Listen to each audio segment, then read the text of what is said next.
Hey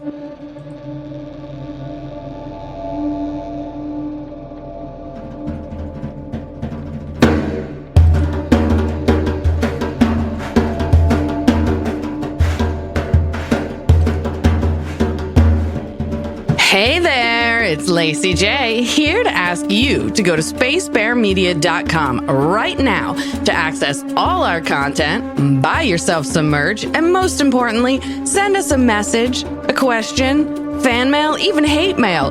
We'll respond on YouTube. Also, please remember to rate and review the podcast on your favorite app or share it with someone you know who loves Lost. Hello, everybody. Welcome back. It's Lost in My 40s, Season 4, Episode 4. It's called Eggtown. It's a Kate episode, and guess what? It's a Dave episode. He's here to present for you today. But first, how's everybody doing? Welcome, Dave. Thank you very much. Dave. Welcome, Dave. Thank you. Coming to you live from Toronto, Ontario, Canada on this very day. It's Canada Day, folks. We're recording on Canada Day. Oh, well, happy Canada Day to all our Canadian listeners. We do have a nice little chunk from our friends to the north that like to listen. This is not airing on Canada Day, I guess, but No, we're recording it on that. And it's appropriate because Evangeline Lilly is Canadian, right? And this is her episode. That today, is true. Yes. Hey, good point. You know, that's funny, Dave, when we were talking about scheduling the other day and you said you had the 3rd off, and I was like, why the hell did Canadians get off for 4th of July weekend? I did not realize. In Canada, 4th of July is on the 1st. Well, there you go. They do everything topsy-turvy here. Yeah. All right. So, quick announcement before we get into some things for you listeners. Have you been watching the pre-shows this season? I know you haven't, not plural at least, because our format has changed. Okay, we are not doing weekly pre-shows anymore. We are for seasons 4, 5, and 6. We have a season pre-show, a season mid-show, and a season post-show. And if you want to know why that change was made and you haven't yet watched the pre-show from a couple weeks ago, or a few weeks ago now, and then what I need you to do is go back and watch it, and you'll find out why. And you know what else you're going to do? You're going to hear 2 emails that were sent into us, because you guys, you did it. You finally fucking emailed us. I mean, we got a few back in season 1, and then you just left us high and dry, and you came through back in season 4. Go to the pre-show, the season pre-show, and hear what we have to say. We got some really good, interesting questions and analysis from you, and we responded, and it's there. Lost the Plot knows that feeling all too well. I remember going like, why hasn't anybody emailed us? Meanwhile, I listened to about 30 podcasts and I've never sent a single email to anyone. Yeah, exactly. Why is everyone like me? I know, it was too funny. And I was like, I kept sending you emails, and then Ado, like, he messaged me one day and he said something. He was like, I really appreciate your emails, but we can't have you be the only one who emails us. I was like, what, you don't want me on every podcast? What are you talking about? All right.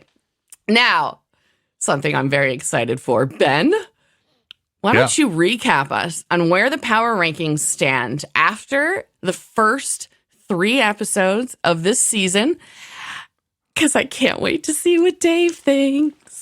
This is based on the first 3 episodes of season 4, right? You guys wiped the slate clean? Okay. Correct. First 3 episodes of season 4. Let's start going from 3rd to 1st worst. The worst. Ben. We're going to do the worst first. Worst first. Worst first. At the bottom of the worst. 3rd from worst is Jack with -7 points. 2nd, Matthew Abaddon with -8 points. Rest his soul. Rest his soul. And in first place, Kilometers. Miles, sorry. Kilometers? Kilometers. Oh my God. Miles Tails per hour. Miles, I'm a little surprised at Abaddon. I don't really remember. Again, as per usual, I have not watched the surrounding episodes for this one. I've just watched the one we're covering today, and I can't remember why you guys would be hating on Abaddon. Because he just shows up and is creepy. Yeah, I think Christy found him really creepy, I think is what happened. Kind of feels like you're pissing on old Lance's grave, but... Oh, my God. No. I We love talked him. Remember, I live in Baltimore. Yeah. Yeah. So, you know, We I did do a love little tribute to him in the first yeah. episode. Yeah. He's a great actor. Absolutely. Rest in power. Yes. All right. Take us from third best to first best, because I cannot wait to see Dave's face when we get there. In third place, it's Dan Faraday. Damn. I had a Dan Faraday impression lined up for later in the episode. You just knocked it out of the park. No, With 13 we'll take points. that too. Yep. In second place, we've got the mayor of Islandtown, Hurley, with 24 points. Woo. And in first place, much Say to Christy's chagrin, Ben Linus with 25 points. Yeah. Yes. Those are the correct opinions. Thank We're you, Dave. so excited. Look at her face. Look at her frustrated Yes. face. The bug eyes you don't like, isn't it, Christy? don't have anything nice to say about that. Bug-eyed bastard. I will remind you, Dave, that when we told you your rankings would count this season, you did warn us you were going to go full sabotage. So I guess we'll see. Oh yeah. Do you know what? Christy's hatred of Ben there just unlocked a memory that I've forgotten about. I used to, Lost originally aired when I was a teenager, and I used to watch it with my mom. And Wow. often when Ben Linus came on screen, the actor's name is Michael Emerson, right? Yeah. She would go, he is so ugly.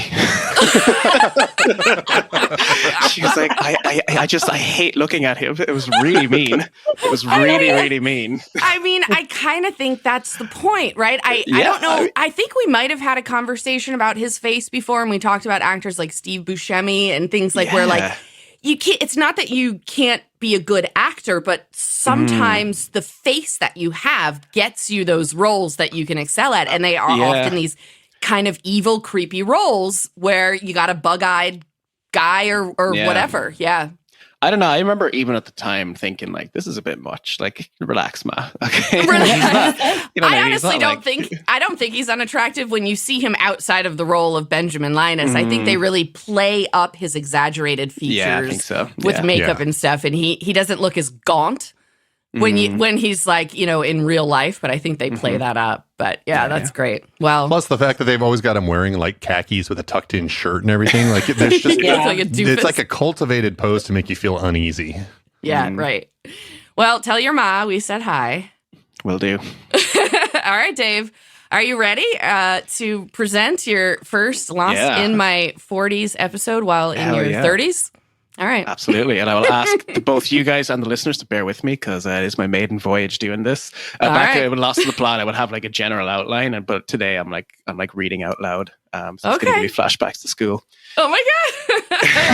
There we go. So the episode begins with Locke opening his eye on day 93. He gets up from the hospital bed in Ben's home. He makes some breakfast, including some, I don't know if you guys noticed, some really shitty looking eggs. Yes. He doesn't try to keep those things apart in the pan at all. Yeah, I have it written in here. Locke got shitty egg skills. I guess you can't be good at everything, right? Which we find out these are the last two eggs too, and he was just he completely butchered those fucking things. Maybe he was trying to fuck with Ben though by fucking up his eggs. It's funny. The egg thing is coming up now because the title of the episode is Eggtown, and Lindelof and Hughes have been quoted as saying this is the most questioned title of all of the episodes of the show. People didn't get it. Well, what they said is that it was kind of a nod toward two things: those eggs that you're talking about now, and the fact that it was a mystery surrounding Kate's possible pregnancy, which would take eggs, which I thought was weird. But that's their official story. Yeah, because I looked it up because I was like, why do they call it Eggtown? And there's really no definite answer. I feel like the explanation just raises further questions. Well, that's in kind with the show, I guess. But Locke really does commit to these being the last of the eggs because we find out later on that he kills the chicken. Yes. Yeah. I mean, I'm jumping ahead already. Let me get back on track here. He makes breakfast and then he grabs a book from the shelf before heading to the basement where Ben is being held prisoner. Locke has given Ben the book Valis by Philip K. Dick. Where my dickhead's at? Dick. Yes, of course. Yes. But Ben points out it's from his own bookshelf and he's read it. Locke says you might catch something you missed the second time around, which is what I'm guessing we'll all be telling Derek when you guys get to the end. Yeah. Now we're done. Watch it again. Yeah, actually, after we're done with this podcast, we're going to do a follow-up podcast where we listen to our podcast and Derek listens to us for the first time. That's a joke. It's called Lost in My 40s. Yeah. By then it'll be in the 50s. Ben wants to know where Locke is keeping Miles, but Locke just shrugs and asks him about the spy on the ship. Ben stares at Locke for a few seconds and says, I feel for you, John. I really do. You keep hitting dead ends. You couldn't find the cabin. You can't make contact with Jacob.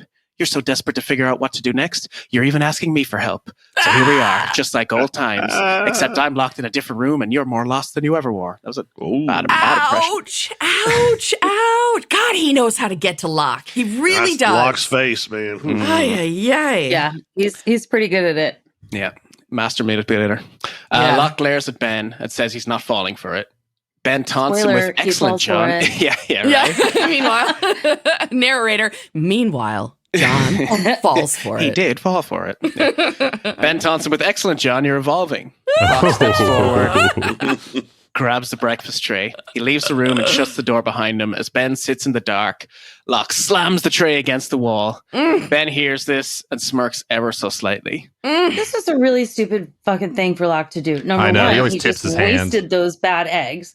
And number two, like you said, he tipped his hand. He showed Ben that he did get to him. Yeah, it's the exact same scene as when they had him in the hatch. And he went out and he shoves the dishes off of the counter, the cereal. He could have just gone upstairs quietly, grabbed the chicken, choked it, gotten whatever relief he needed from that, and not tipped his fucking hand.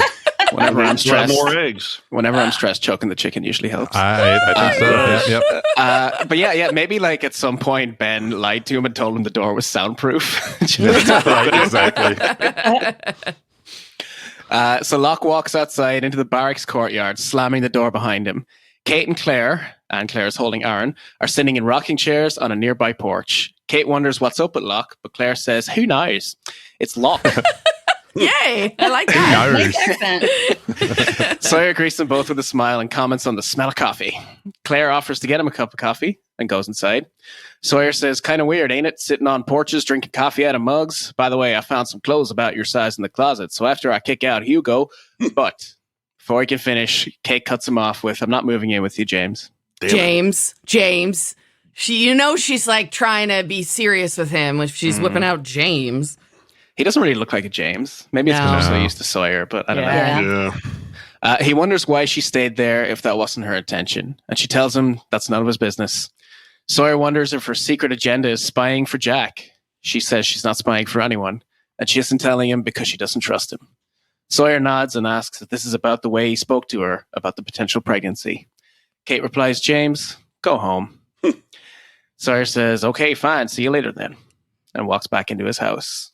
These two, they just can't get their shit together. They're ridiculous. Mm-hmm. Yeah.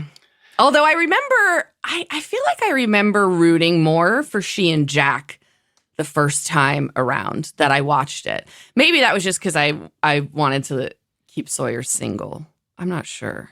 Well, but I think we rooted for Kate more just when we first watched it. In as general, well. I rooted for Kate more. Right. Yeah. So this brings us to flash forward number 1, folks. And Kate is sitting in a car with a man, and please tell me you guys agree, who looks disturbingly like Ron DeSantis. Oh my God. Oh my little God, bit. does he? Wait, now I have to like I could not unsee it. He is pasty DeSantis. The actor's name is Sean Doyle. DeSantis is pasty DeSantis. Nah, isn't he kind of like ethnic looking? Maybe I'm misremembering, but I thought he was what is he, like Italian or he's Italian, Latino or something? He's Italian. Are you talking about DeSantis? DeSantis. Yeah. DeSantis is darker, is what I'm saying. He's more tanned. Well, he does live in Florida, I guess. He lives in Florida. Wow, Anyway, so you get all the DeSantis news up there in Canada, yeah. huh? Well, yeah. You know, I try to follow it. Yeah. She looks out the window and he asks, you ready? Or if he was Ron DeSantis, you ready? Well, yeah, why does he sound like a Looney Tune when he speaks? He's such a loser. God, he's terrible. She wants to know if there's a back entrance, and he tells her to go in the front with her head held Hey, high. little afternoon delight before we go into court? Jesus. Is this how she's paying? I'm pretty sure DeSantis is trying to outlaw back entrances. Probably, yeah. Yeah, if he's trying to outlaw, it's because he loves it. She glances at him nervously and then says, yeah, okay, let's do this. She puts on dark sunglasses and they both step out of the car into a throng of reporters who swarm them. And she looks hot, okay? She looks Oh, yeah. hot. Yeah, she's pretty banging. The She's very sunglasses dolled up in are this episode. on point. Yeah, loving it. There are people shouting out questions and cameras are clicking everywhere. The man asks for them to be let through and tells the press they aren't making any statements. A man in the crowd can be heard screaming, "We hate you!" I think he's seen all our episodes so far. Yeah. He's like, why are your episodes so boring? Kate Who's is now we, sitting- by the way? The guy says we hate you, but who's he speaking for? Who's we? Yeah. The general Yeah. public? The writers, apparently, because they can't, they can't fucking write a woman like Kate to save their lives. Okay, so we cut to Kate now sitting in a courtroom. The bailiff says, the people versus Catherine Ann Austin. The Honorable Arthur Galzathron presiding. That sounds like a fucking transformer. I was gonna say, it sounds Exactly. like I was gonna say it sounds like a He-Man villain. Like it's definitely 80s cartoon. Yeah. I thought it was a Galvatron. Decepticon, actually, Ben. Yeah, it sounds a lot like Galvatron. I think is what it is. I was thinking it sounded like something, like 80s video game. Yeah. It's definitely. definitely something licensed by Mattel. Yeah. Oh, my God. Fucking A. The judge instructs the defendant to rise while the bailiff reads the charges. Kate stands and the bailiff says, Catherine Ann Austin, you are charged with fraud, arson, assault on a federal officer, assault with a Oh my deadly God. weapon, grand larcemy, Oh, grand theft auto, and murder no. in the first degree. Oh, Miss no. Austin, how do you plead? And buggery. sexy. I plead hot, Your Honor. Kate replies, not guilty, and gasps can be heard in the courtroom. in the first of many tropey moments in this episode. You're right. Yeah. The judge then asks to hear arguments on bail. The DA wants Kate to remain in custody for the duration of the trial because, quote, she's the very definition of a flight risk. I mean, The man from the car, who is now obviously her attorney, Mr. DeSantis, argues that she's been free pending arraignment and is one of the most recognizable faces in the country. He asks, where's she going to run? The judge, however, agrees with the DA and remands Kate into federal custody for the duration of the trial. Jerk. Kate, oh, Kate's attorney tries to argue, but the judge orders the bailiff to take Kate into custody. He looks at Kate and says, sorry. Kate is handcuffed and led out of the courtroom. It looks like Wow. Orange is the new Jack. Ooh. cue the music, Ben.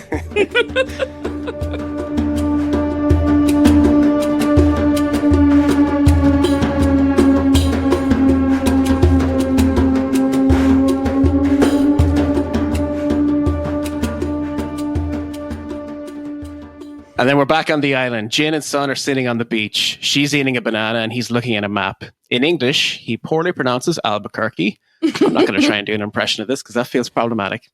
Yeah. She tells him Albuquerque, too hot. Plus, they got all those meth dealers. Indeed, He yeah, said- but it's the blue stuff, so. He says New York. She tells him it's too many people. In Korean, Jin asks more than Seoul, which is exactly what I was thinking. I was like, Right. come on, man. Too many people. Like, you're from Korea. Sun then wonders why they don't just live in Seoul. He tells her they're going to leave this island any moment now. And then in English says, I learn English for you to live in America. She Which smiles. is not correct. He learned English because that's the only way he could possibly communicate with Yeah. anybody else on the island besides Sun. Yeah. Yeah. Yeah. Plus, Yeah. let's face it, most of the Americas don't speak English. So Oh, well, because he said America instead of Central the and South United America, States of yeah, America. yeah. You're on your Latino shit there. Latinos, like in my experience, really don't like when you refer to the United States as America because Absolutely. there's a lot of, and I'm like, There's dude, a- yeah. when you say the word Americans, and it's like, well, dude, there's no other word. There's for, no other way to say it. You want me to Yeah. say United Statesers? Like, Yeah. Yankees. I actually, Yankees Tommies. maybe, but No. I Well, and then you've got the Quebecois who mostly speak French. I don't True. blame them. No, but us, I'm Texan, so yeah, there you go. Well, I remember when I first learned that concept actually was from a very polite Costa Rican. when I was picked up by a tour company at the airport, and someone in the van, as they were taking us to the hotel, asked me where we were from. And I said, oh, we're from America. And I will never forget it. You're in America. This kind Costa Rican said, honey, we're all Americans. and this is American, and like explain the concept to me. And that was one of the first times, I think I was 20 at the time. And that was one of the first times that it was the first time I had been to Latin America, but it was the first time I had somebody very gently tell me that I was like US centric, obnoxious when I said something like that. And I always took that to heart. That was the first time you confronted woke. Oh my God. I was woken. And then after that, he goes, weed? Girls? No. We got that a lot when we were down there. Yeah, that's true. Well, nobody asked me if I wanted weed and girls. That's not fair. All right. Go ahead. It's funny. We kept saying no to the same guy. And I think about the 10th time he goes, weed? Boys? That's right. Changes tactic. I think, well, you don't want girls. Let's get boys. That's funny. horrible. Yep. Oh, God. That was Derek's first confrontation with woke. Oh, my God. Oh, my God. All right. So Son smiles Dave? at Jin, but says she wants to raise her baby back home. He corrects her. You mean our baby. And he's just flexing his English grammar skills at that point. Flexing his pronouns. Before they can continue, Jack and company return, and everybody runs over to them. Jack says, this is Charlotte and Dan. Their helicopter already took Saeed and Desmond back to their freighter.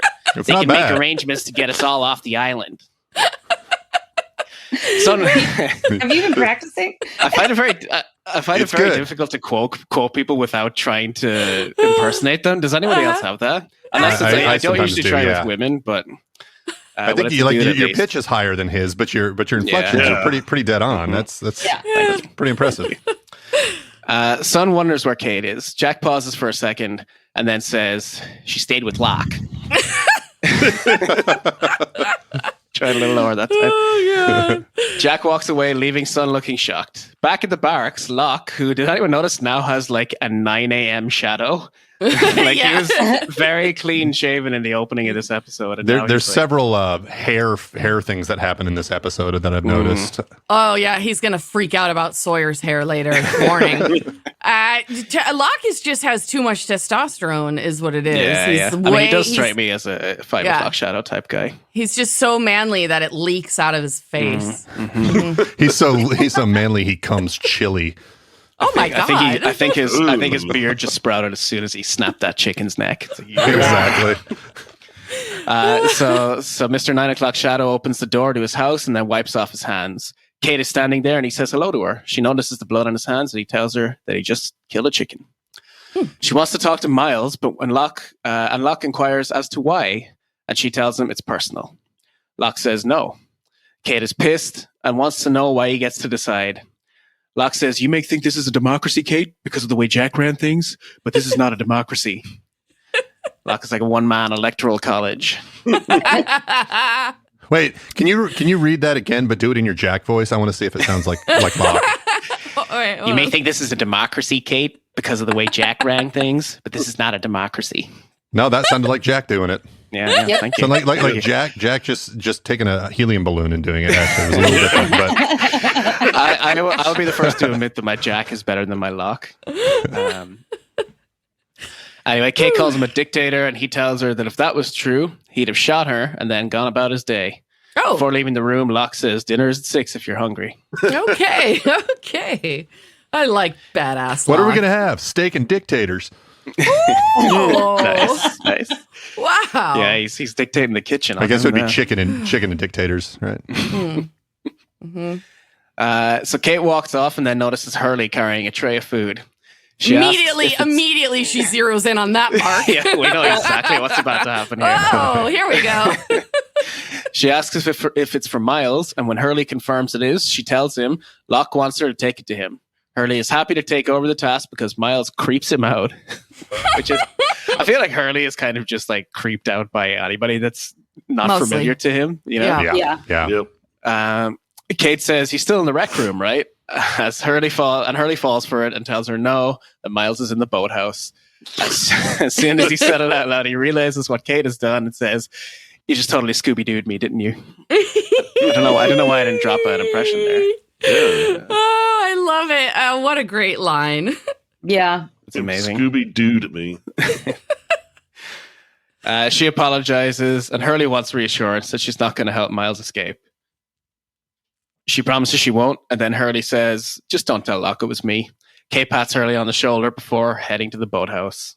And I just want to note now, in case I forget later, that Hurley is absolutely thrown under the bus by Sawyer, not by Kate. Later on in the episode. Can't catch a break. But, they've said that over and over. If you tell the fat guy, then everybody knows. Yeah. True. They should know by now. In the words of the late, great Leslie Arst. When she enters, Miles says, so the Arab traded you too, huh? Wow. Kate pulls up a chair, sits down, and asks Miles if he knows who she is. He seems confused, and Kate persists. Do you know who I am? Do you know what I did? Miles says that he'll tell her what she wants to know, but she has to do something first. Kate tells him that she isn't helping him escape.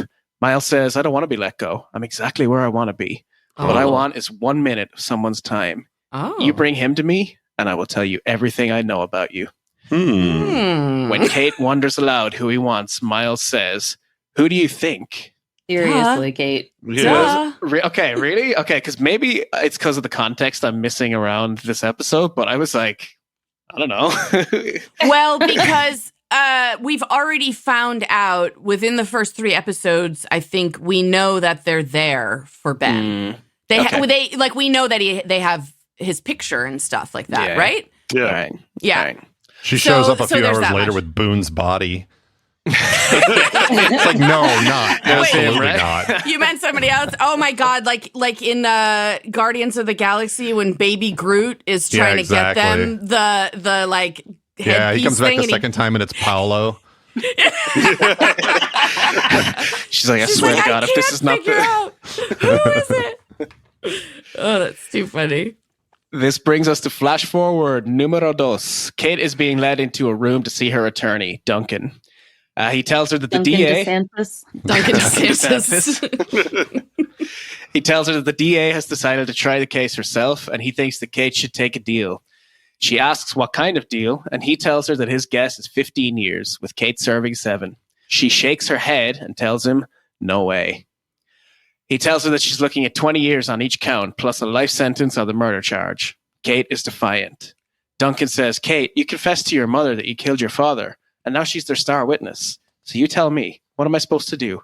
How am I supposed to win this thing? Donald Trump is ahead by like 50 points. Exactly. Oh, God. Maybe at this point you should just attack Disney. That's probably a good play. Oh my God. I saw a tweet the other day. I kind of rocked. Sorry. Yeah, I'm getting high. Fucking pothead. Excuse me. Welcome if you got him.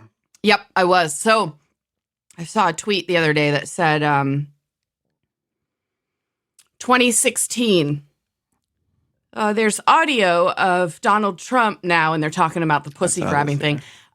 There's no possible way he could get elected. Now it says 2023. There's audio of him with secret documents. There's no way he could get elected. And it's like, yep. Yes, he could. Yep, his followers are fucking weird, crazy people.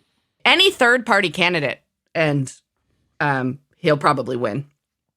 I mean, when Jill Stein Governor had him, it was the reason that Hillary lost in a lot of states. And although she had the popular vote, she really only lost by 40,000, or Biden only won by 40,000 votes over 3 swing states. And with a third-party candidate, you saw what it did to Hillary. It made her lose. Biden won. If anybody runs, we're screwed. And this is Governor Hogan is talking about possibly doing a third party. Yeah. Fuck him if he does Then that. he'll- Who's then- that? then Is that your governor? That's He of is- Maryland, yeah. Republican. He was our governor for 8 years. He's a Republican of a blue state. of a blue state. We just had some real shitty Democrat candidates, and for a Republican, he's not bad as a completely Republican. evil. Yeah. Yeah. You know? But he if he did okay. runs, he'll pull votes from people who would normally vote Republican but would vote for Biden to help us win, and he'll help Trump win. That's what will happen. Anyone who runs on a third party will help. Is dooming the U.S. This country to fascism. The toilet Yeah. bowl of history. Yep, pretty much. Okay, guys, I need So a second. Dave, when do you want to come visit? Yeah, just give me a second. I need to 2025. I need You to need a erase my. break. I need to take the script and erase my endorsement for Cornell West. Just one second. Yeah, I know. He's on the Green Party ticket. It's gonna get bad. Let's not talk about the end of the country, I guess. So capitalism. Yeah. So in response to Kate's lawyer saying, "How am I supposed to win this thing?" Kate replies, "Put me on the stand." Duncan thinks letting the DA cross-examine Kate is a bad idea. He says their only shot is to make it about character, about who Kate is. She questions this, and Duncan says, "I want him in the courtroom." Kate tells him, "Absolutely not." But Duncan persists. He tells her it will create tremendous sympathy in the courtroom. Kate says, "Duncan, listen to me. You are not bringing him in here. All right? You want to make this about me, about my character? Fine.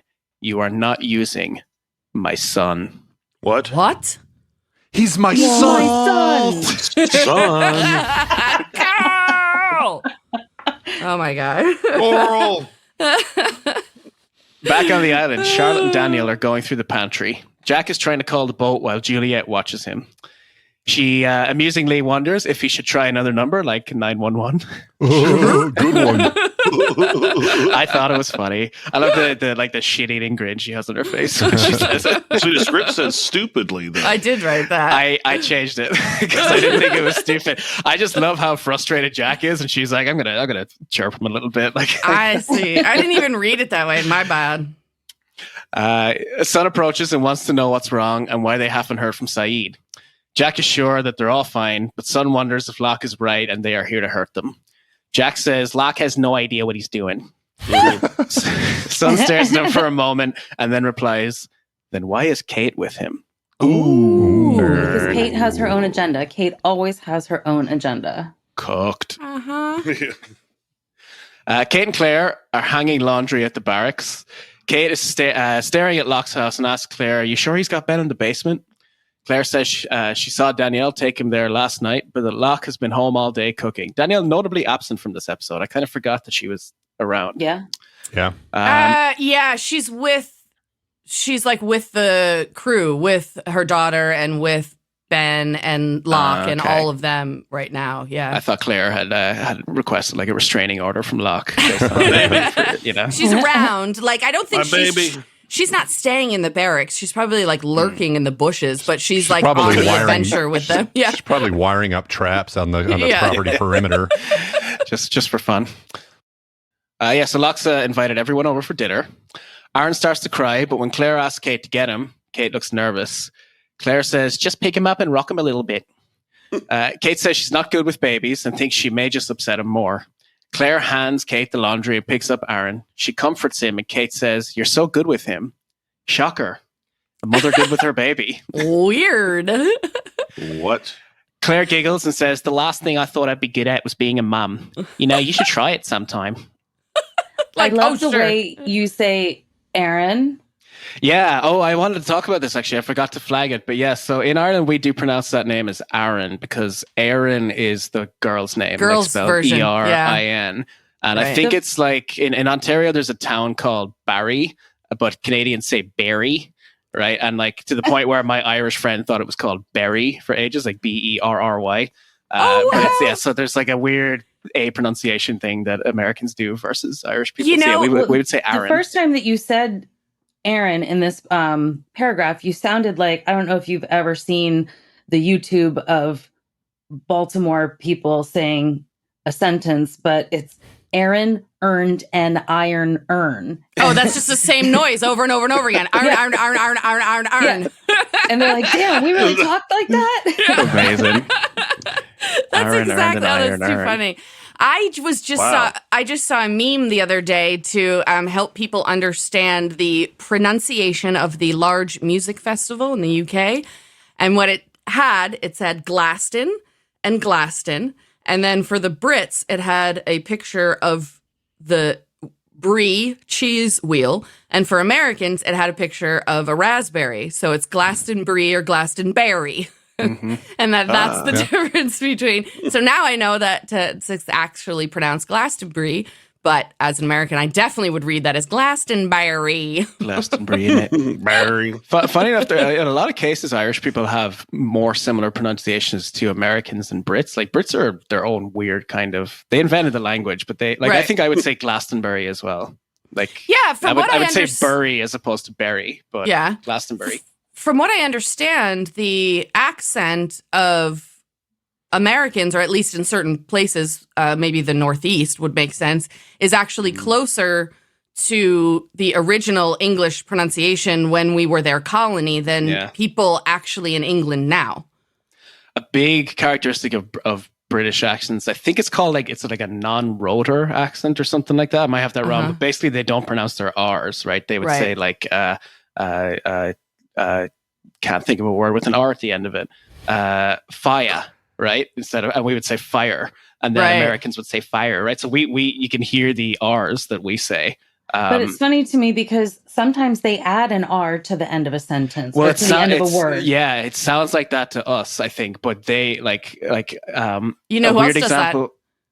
Maynard. Whenever when I'm watching the Great British Bake Off, whenever what's his face says banana, he says banana. Yeah, Banana. That's what it sounds like to us. I don't think they think that though. And a weird example of this. Sorry, I know we're going off on a wild tangent here, but I remember reading the Harry Potter books. I remember reading the Harry Potter books as a kid, and like whenever a character is sort of like wondering, like how they go right, like ER. And I was always like, who says And then I realized it for Brits that's right? Because they don't pronounce the R. So the way they would write is like ER, which is insane to me because that is fucking strangely reminiscent of my speech therapy when I was younger.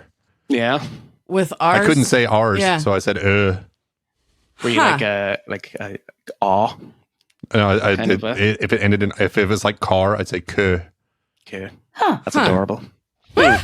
So Maynards will put an R at the end of the word. My step-grandmother was from Maine, and one of her daughter's names is Martha, but she always called her Martha. Yeah. They say wicked too. They do say that's a New England thing, I think, right? Maybe it is. Bostonians do it as in well. Boston. Yeah, which is a huge, and that's a huge Irish influence up there too, like in Boston. Oh, that's a good point. Yeah. All right, so back on track. Lost. Yep. Nice, I think derailed for a nice organic transition into flash forward number 3. Kate is in the courtroom waiting for the judge. The bailiff tells everyone to rise and then declares court is in session. Judge Duncan whispers to Kate. Prime. Judge Sorry. Wapner. Duncan whispers to Kate, "Don't fire me, okay?" Kate looks worried, and Duncan tells her that they got killed in the opening, and he had to do this. Kate is confused and worried. He should worry because she might fucking kill him. She just sets him on fire right there in the courtroom. He's like, "Is that gas I smell?" The judge asks if the defense has a witness to call, and Duncan says, "Yes, we do, Your Honor." The defense calls Dr. Jack Shepherd to the witness stand. Oh, shit. Courtroom cliche number 2 as the door opens and Jack enters. The DA objects to his...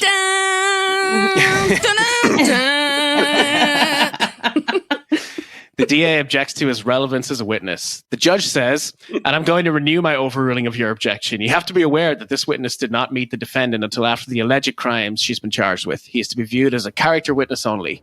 Proceed.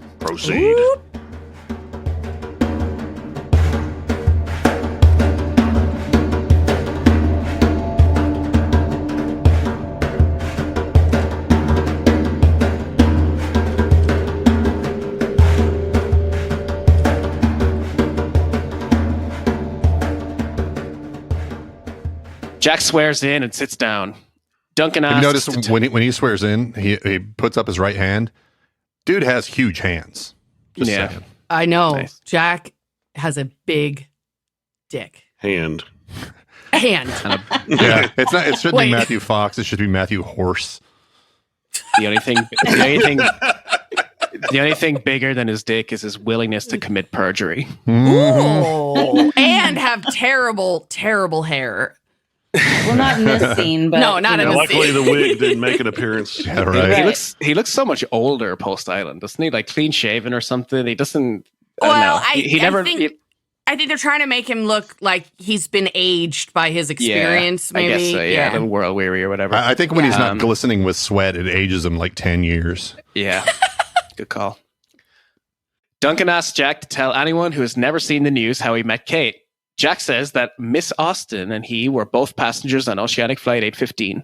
Duncan asks if Jack was aware that Kate was a fugitive before being transported by a U.S. Marshal. Jack tells him that he eventually learned that from Kate herself after the Marshal died in the crash. Duncan then wants to know... What? That's not true. Duncan then wants to know if Jack ever asked Kate if she was guilty. Jack says he didn't because he just assumed it was some kind of mistake. Duncan asks why Jack would make an assumption like that, and Jack replies, "Only 8 of us survived the crash. We landed in the water. I was hurt pretty badly.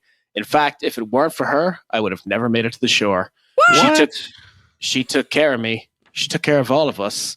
She gave us first aid, water, found food, made shelter.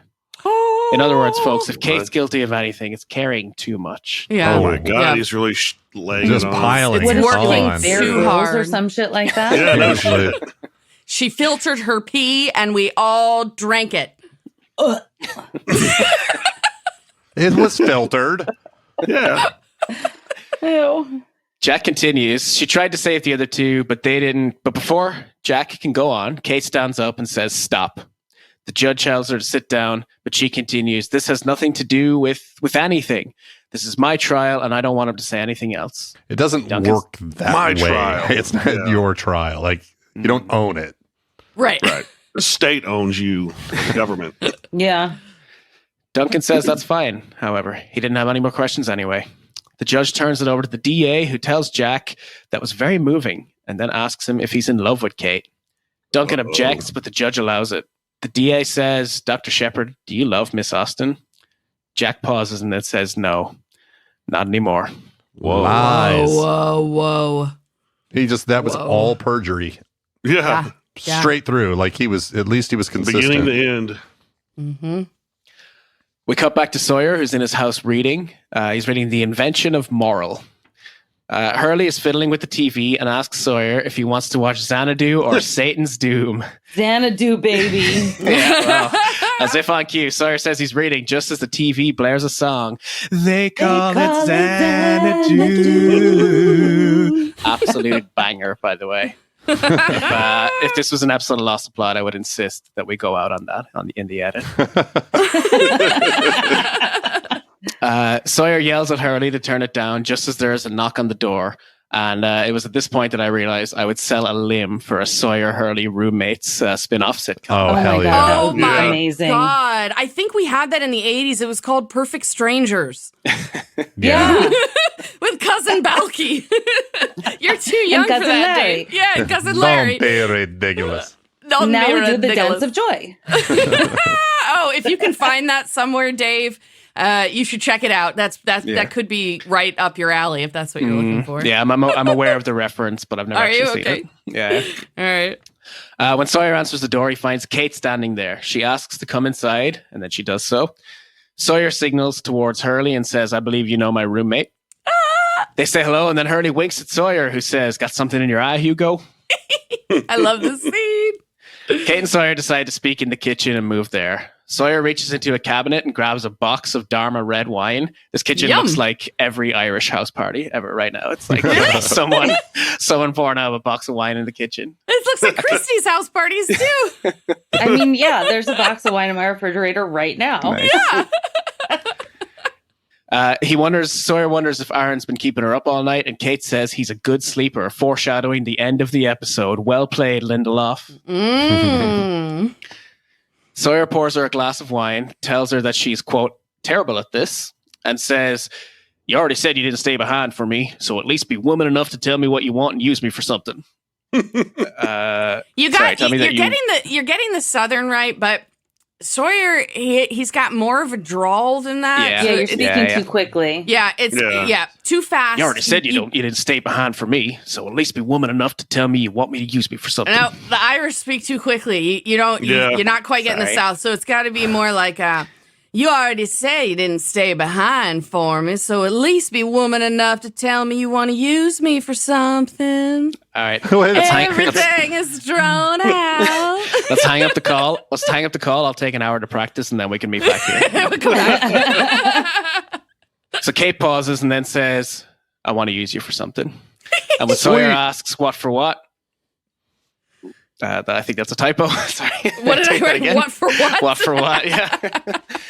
And when Sawyer asks for what, she says, Ben, I want you to help me bust him out.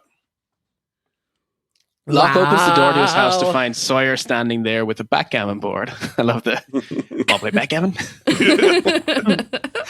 As they're playing, Locke asks Sawyer if he thinks that Locke knows what he's doing.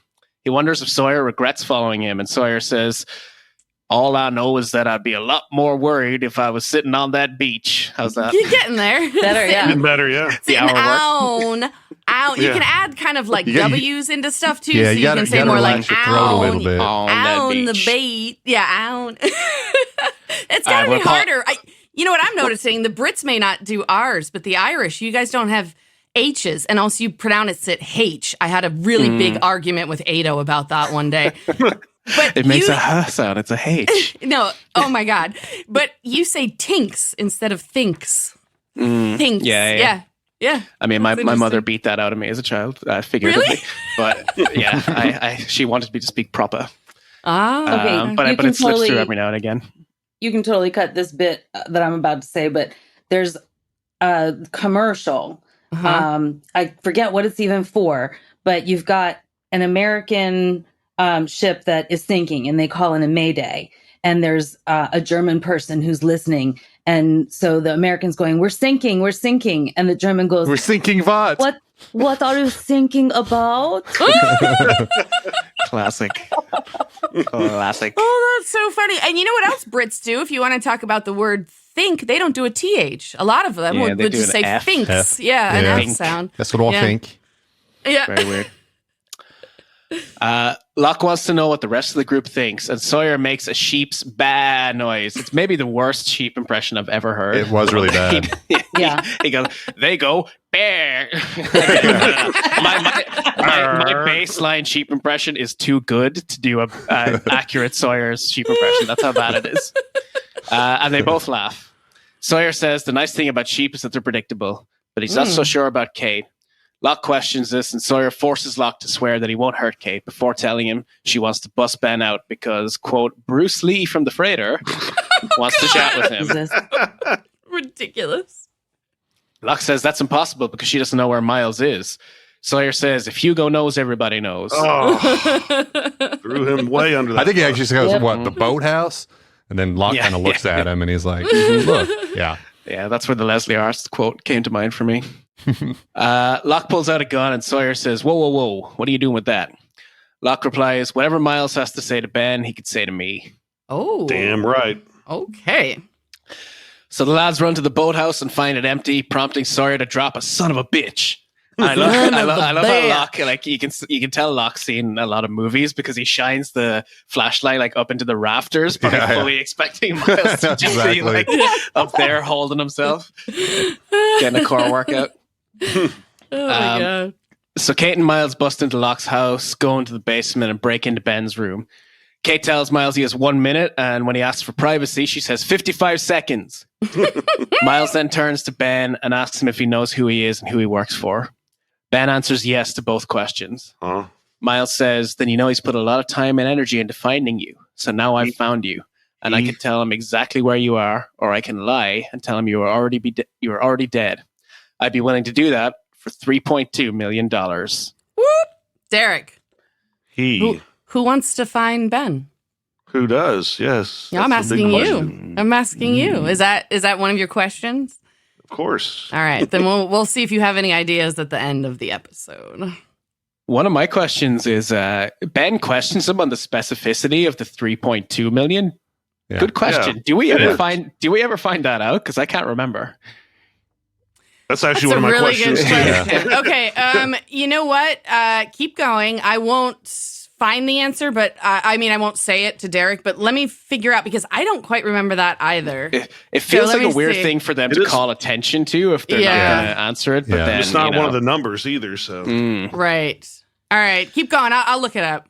Okie dokie. Ben comments on the blackmail and Miles corrects him. It's extortion if you want to get technical. He's so sassy.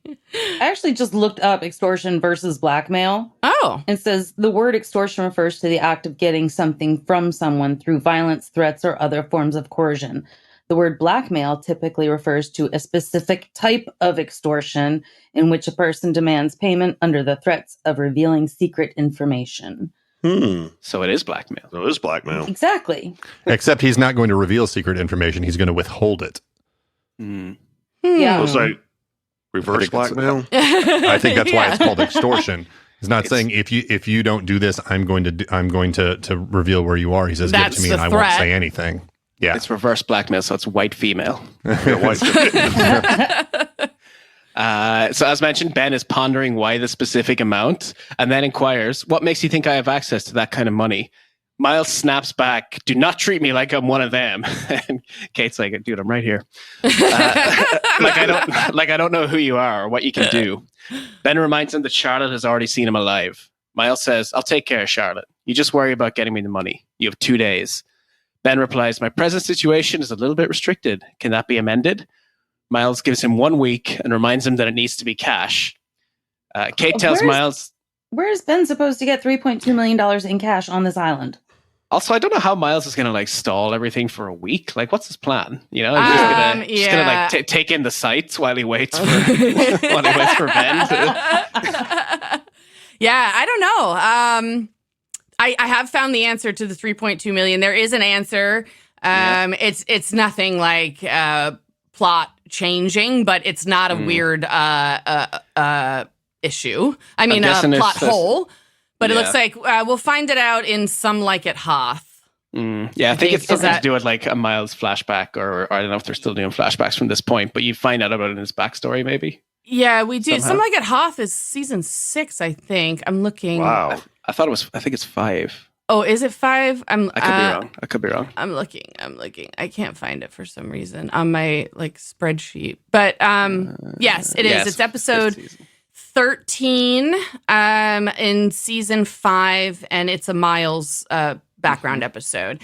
I didn't remember this particular tiny detail. I do remember the big reveal from that episode, which is great. Yeah. But yeah, we'll talk about it again. We'll bring it up in season 5. I actually do remember why it has that title as well, because it's obviously a pun on some Star a Star Wars pun. Yeah. And I'm not going to say it because it's a huge spoiler, but the Star Wars reference in that episode is very funny. Right. Yes, I remember exactly what you're talking about. So stay tuned, Derek. Stay tuned. Stay tuned. Where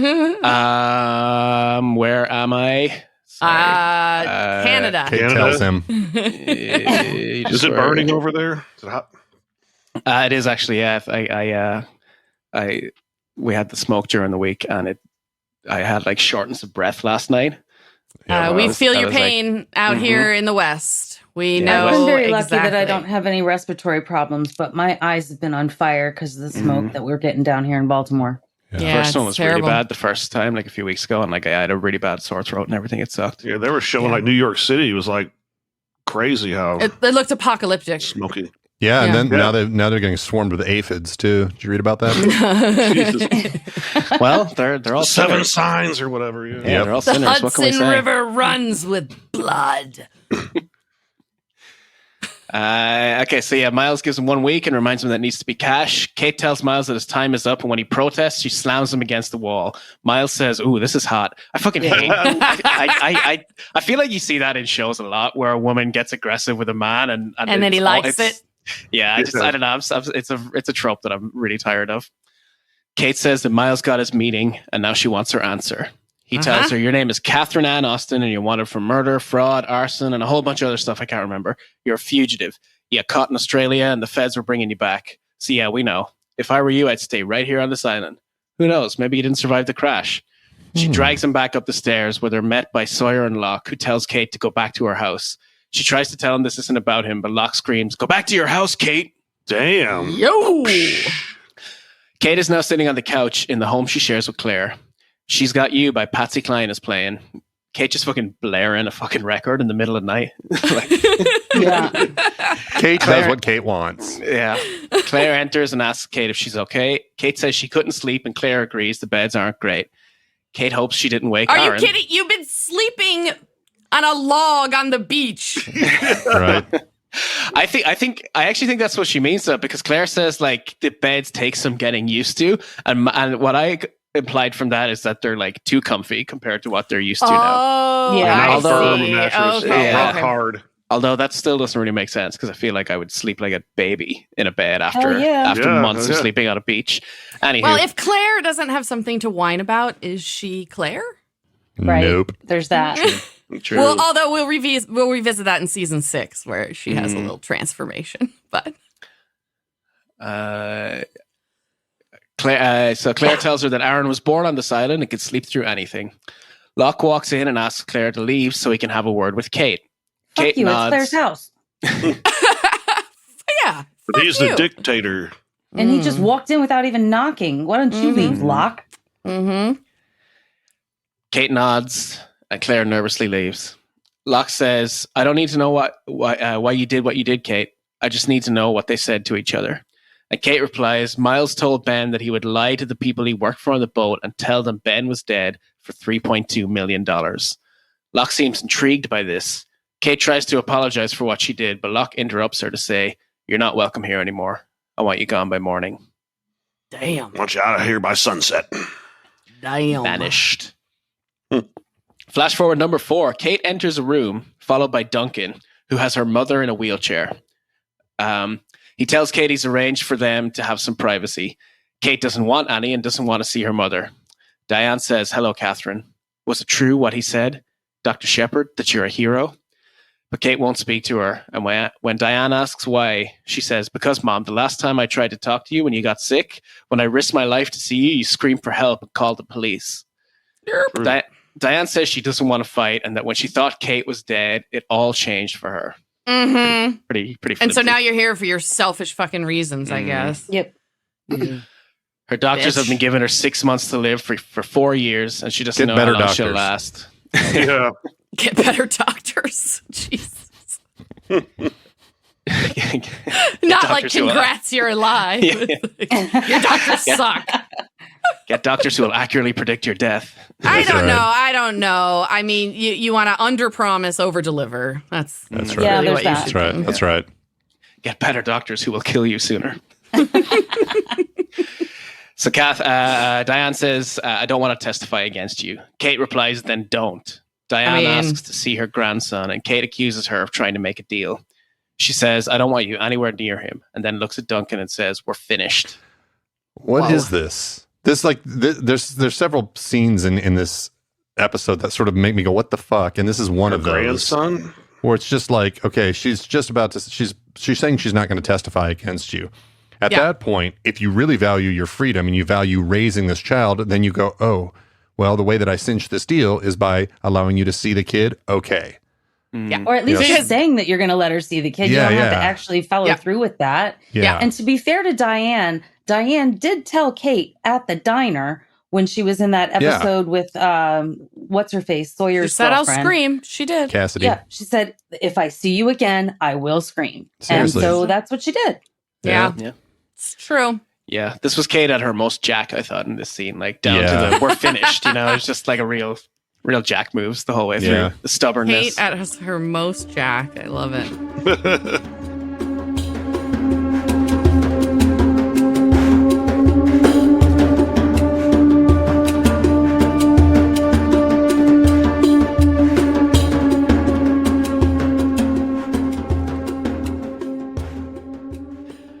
So back on the island, Kate enters Sawyer's bedroom. He says, oh, hey, Freckles. Ooh. I love how I don't know. That every now and again he'll drop a Freckles, and it's very Yeah. funny just how casually he says it. You okay? Listen, look, I'm sorry I couldn't do nothing. I wanted him to think that you'd fooled me too. No sense in him not trusting both of us. She replies, he wants me gone by tomorrow. Sawyer is surprised she's banished and suggests that if she stays in his house, he can unbanish her from there. Uh-huh. Yeah. Safety. You know what? I figured it out. I figured out your Sawyer impression. You sound like Sawyer if Sawyer was nervous. Ooh, yeah. Oh, yeah. It's because I'm nervous doing it with you guys' criticisms. No, I think the Irish just speak faster. You have That's to very because true. you say 3 times as much as everyone else, and so you speak quickly. Yeah, that's not the Say southern. half as much in 3 times as many words. There you go. That's what it is. They don't do that in the South. They Yeah. have like 80 vowels just in the middle. Just drag it out. To be fair, it's also me being tangent conscious and trying to get through the script as quickly as possible. You know? Oh, well, don't worry about Oh. that. Yeah. You Although haven't as we- listened to any of our podcasts lately? Yeah, we'll do that in post. I think it's a tradition when me or Ado come on that it goes for That's at true. least, It did- at least yes. twice as long. They are longer. Some hurling noises can be heard, and Sawyer says, "Okay, me in Montezuma's house. Oh, You're gonna be all right. I'll keep you safe." They kiss and lie down on the bed. Those toilet noises, so Montezuma's revenge. Yeah. Okay, all right. Daniel and Charlotte are sitting by a fire, and there's a table with some playing cards on it. Charlotte says, "Time. Okay, tell me, what do you remember?" Daniel says, "Queen of Diamonds." Then six of clubs. Sorry, and then we have the red 10 of hearts, maybe. Charlotte flips I love the cards Daniel. over. Oh God, he's so Great. Honestly, I really like him as a character. He's fantastic. Uh-huh.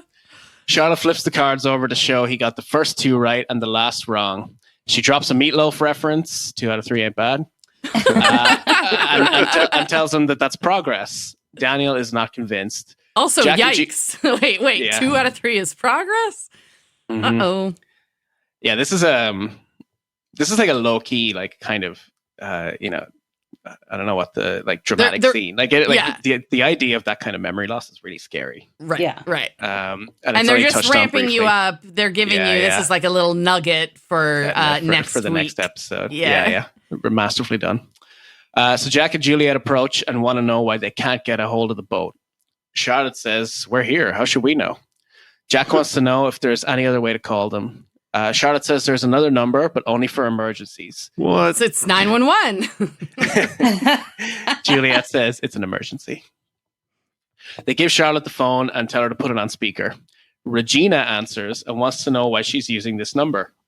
Charlotte tells her that Minkowski isn't answering and the people on the island want to talk to their friends. Regina? Regina says, "What friends, Burn?" Charlotte tells her that they left with Frank last night. Regina replies, "I thought the helicopter was with you." Jack dramatically stands up and everyone looks concerned. He's very good at that. The Being dramatic stand up. Yeah. Miles is in the boathouse, hanging from his wrists. Locke comes in and Miles starts yapping until Locke pulls out a fucking grenade and shoves it in his mouth. Miles muffles Whoa. What is happening here? Miles' muffled screams can be heard through the grenade in his mouth when Locke says, "I realized that when I tied you up in here the other day, I made the mistake of failing to introduce myself." Why did I affect like a Native American accent there for a second? Was that what? I don't know, but he also sounded a little bit like an indignant teenager. Yeah, that's what I thought. Yeah. I was like, Yeah. I made the mistake of falling into. Why are you doing this? Who do you think you are, Miles? My name is John Locke, and I'm responsible for the well-being of this island. Eventually, Whoa. Miles, you're going to tell me who you are. You're going to tell me about the people on the boat, and you're going to tell me why you're so interested in Ben.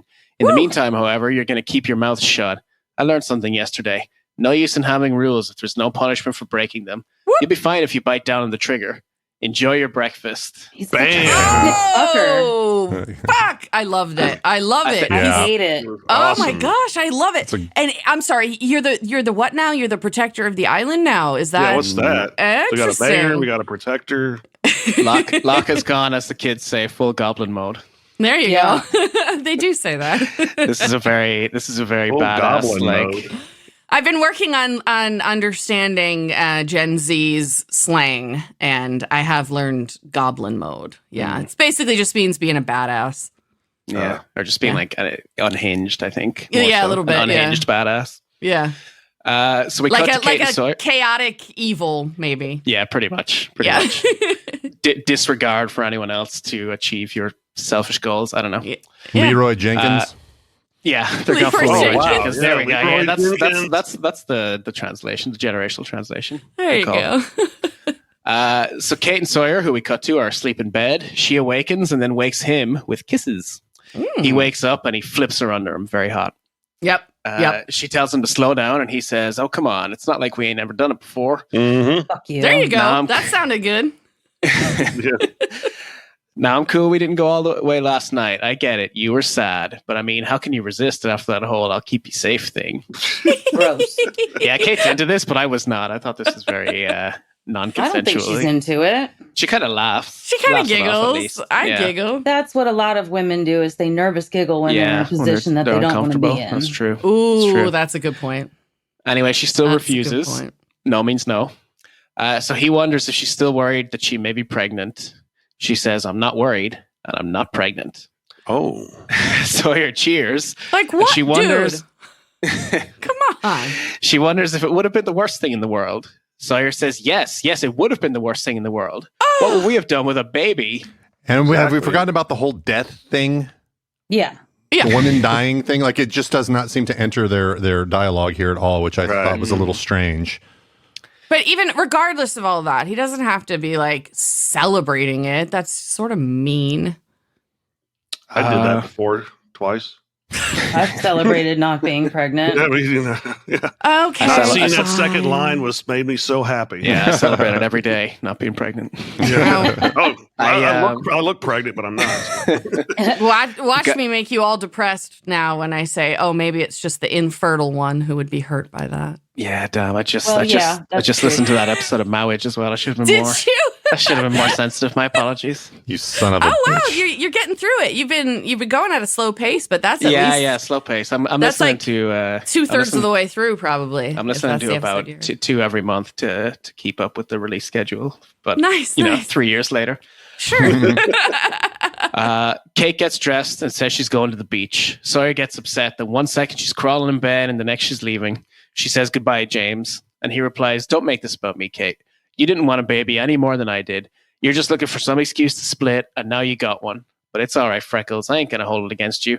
I'm just going to sit right here in my comfy bed, because in about a week, you'll find some reason to get pissed at Jack and bounce right back to me." Kate slaps him across the face. Damn right. Asshole. And I gotta say, throughout this scene, they keep changing the camera angle, and every time they change it, Sawyer's hair changes. I told you he's going to bring it up. Yeah, I did notice that. They got Yeah, it like it's it's like- kind of down, and then it's kind of flying away, and then they go back, and it's down, and then it's flying away again. Yeah, Every time the camera's off him, he's going, just like shaking his head like a man. exactly. For the listeners, that giant bong you just heard was Dave shaking his headphones off of his head while he I'm hitting my mic stand. feathered his hair. So before we get to flash forward number 5, I actually think this is a good time to talk about this. Because it can be easy to forget this on a rewatch. But Derek, maybe you can relate to this. I think this whole thing with Kate's flash forwards and the shit with Sawyer, it's kind of one big misdirect. Because I think initially we're supposed to think that this is Sawyer's kid, right? That she has in the flash forwards. You know, so before the reveal, it's like, so then you hear about this, that she's not pregnant, and you're like, huh? Well, they misdirect you twice, because then they misdirect you on the island that you're supposed to think it's Sawyer, and then in the flash forward you're supposed to think it's Jax, and then of course we get the reveal. That's what I was at the thinking end. during the Yeah. episode. You Yeah, did you're right. think that it was Jax Yes. eventually. Well, actually- In the flash forward part, yes. In the But flash then when forward, she yeah. said she wasn't pregnant by Sawyer, I was like, what? right. So I kind of thought like it was, you were even when she's talking to Jack, you're supposed to think it's Sawyer's, and that's why Jack had a problem with seeing the kid. Do you know what I mean? Because he's like, Yeah, I it's think his insecurity, Oh, basically. true, yeah. Yeah. I think Right. I agree with that. I think that's probably more on the mark, because otherwise Jack's behavior in that scene makes no sense. Yeah, he's Yeah, just if like, it was you know, his own kid, then he would not be an absent father. yeah, being a shitty baby daddy is not really Jack's yeah, brand, I guess Yeah. that's definitely not his vibe. Right. especially Okay. with his own daddy issues. Anywho, Right. let's proceed to that reveal. So then in that case, that little nugget when she says she's not pregnant, I kind of They're trying to always make you sort think of, that. Yeah. I guess go so. ahead. I just thought that I kind of pictured them having a baby off island and that there was some sort of conflict about it. And I don't know. I always got redirected twice. I never thought about it that way. But if you don't think that, then when she says she's not pregnant, that's like the first little nugget where you're supposed to go, what? Yeah. Like in Jack's flash forwards where they drop the little hints at the end of season 3. Yeah. To me, it was maybe Kate lying or something to Sawyer. I think that's probably what I thought at first. Oh, okay. Do you think she's had her period, by the way? Is that why she's so sure? I would assume that's what she meant by that. Yeah. Yeah. Mm-hmm. And how recently did they have sex? See, that's the thing is, it's just had to have been within the last couple of weeks, right? Yeah. Okay. Because I was going to say if she was right before her period, she would know she wasn't pregnant. Right. Yeah. And also, like, it's hard to tell because when you're watching it, it's over so many weeks or months. But if you go back, it's like, oh, wait a second, they just had sex a week ago. Like, you wouldn't even know. We started on day 93. Yeah. That would have been, it hasn't been that long. Anyway, let's bring it to the station with this final flash forward. Okay. So Kate is back in court. The DA is discussing something with a colleague.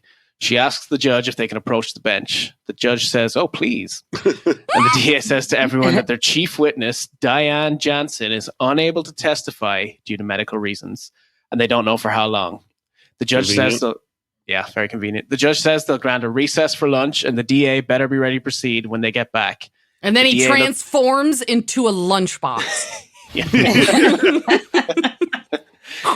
The DA looks at Duncan and says, "We have to talk."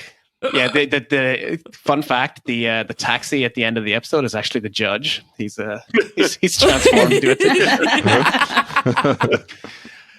So they're now in a conference room with Kate. The DA is annoyed that Diane spoke to Kate and now has cold feet. Oh, Duncan wants to know. I guess I would be too if I was the DA. Yeah. It's kind of my job. Duncan wants to know what the deal is, and the DA says, 4 years in. Duncan replies, no jail time. Kate Austin is a worldwide hero who saved 5 other people's lives after a plane crash and nearly starved to death on a deserted island. And after all that, you put this woman on trial for rescuing her mother for an abusive husband? If you think that jury is going to give her actual time, then you must have a hell of a closing, Melissa. He's so confident now that their star witness is gone. I'm sorry. Don't fire me. Yeah. The DA reluctantly offers time served plus 10 years of probation, and she can't leave the state. Duncan tries to fight for the right to leave the state, but Kate overrides him and says she'll take the deal. Oh my God. Listen to your lawyer, Kate. Yeah. Jesus. I'm so sorry. You can repeat I don't know why that, she wouldn't let him fight. Fuck, and I know. Once again, this is another place in here where it's just kind of her reactions are just so ridiculous and over the top in this episode.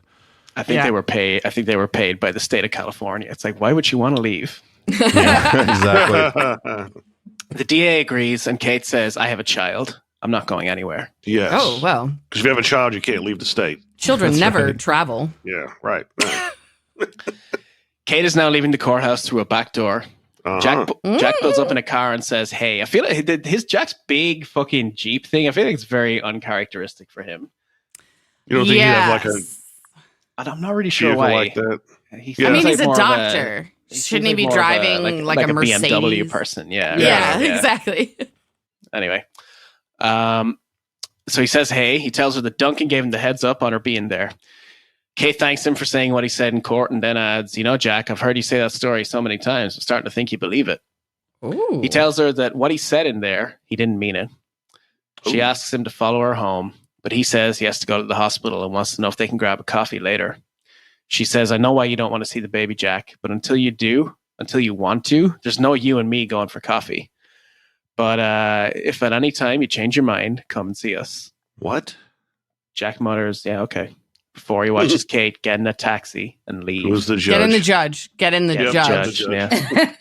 So what's the real reason he doesn't want to see the kid? I mean, we haven't talked about the reveal yet, but why? Is it just trauma reminding him of everything? What's the deal? I have a feeling maybe he's just uncomfortable with the whole situation about Kate assuming the role of well, like, let me read this last paragraph.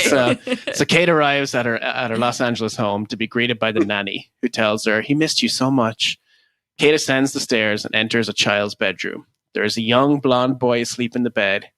Kate gently wakes him and the boy says, hi, mommy.